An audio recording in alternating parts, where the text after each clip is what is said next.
Welcome back to Brian Post, the only news show where world leaders compete daily to see who can make the planet more unlivable.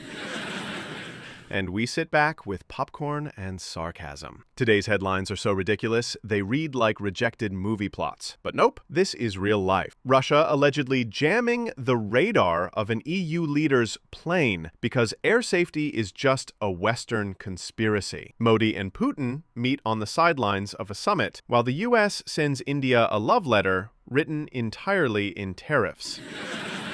Donald Trump wants every American to flash an ID before voting, because clearly, democracy should work like a bouncer at a nightclub. Afghanistan gets rocked by a devastating earthquake that killed hundreds, as if the country needed another tragedy. And finally, a U.S. judge tells Trump he can't deport Guatemalan kids like they're unwanted packages from Amazon Prime.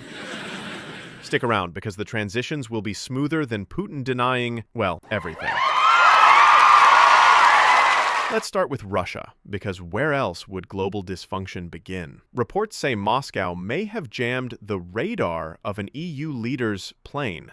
Yes, you heard that right. Putin is now allegedly playing air traffic controller without a license. Apparently, dropping bombs in Ukraine just wasn't scratching the itch anymore, so he's moved on to interfering with European flights. Great, now not only do we have to worry about turbulence, crying babies, and overpriced Wi-Fi, but also Putin turning planes into blindfolded darts. The EU, of course, is fuming. And by fuming, I mean they'll probably send a strongly worded email, because nothing terrifies Putin like Gmail notifications.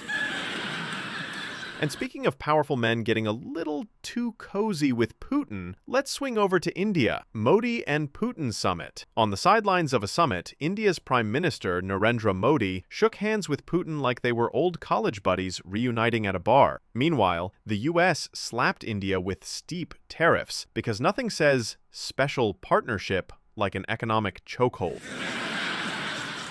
So here's the situation.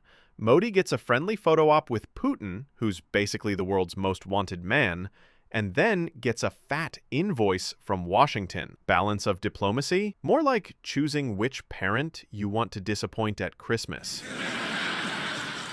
It's the geopolitical version of dating two people at once, except both of them are keeping score. And while Modi's busy splitting the bill with Putin, let's check in with America's favorite reality star pretending to be a politician. Trump voter ID order. Donald Trump, yes, still at it, is preparing an executive order to require voter ID nationwide, because clearly, nothing protects democracy like turning Election Day into airport security. Next thing you know, we'll be taking our shoes off before casting a ballot. Trump claims it'll stop voter fraud, which, fun fact, happens about as often as Elon Musk takes a day off Twitter. But hey, why waste a good fear tactic when you can turn voting into a DMV field trip? Honestly, the only fraud here is Trump pretending this is about protecting democracy, and not just about padding his ego. But while Trump plays Monopoly with democracy, Mother Nature just threw down a reminder that she's still the biggest boss on Earth. Afghanistan earthquake. Afghanistan was just hit by a massive earthquake, killing hundreds of people. Buildings crumbled, families were torn apart, and emergency services are scrambling to respond. It's heartbreaking. It's devastating.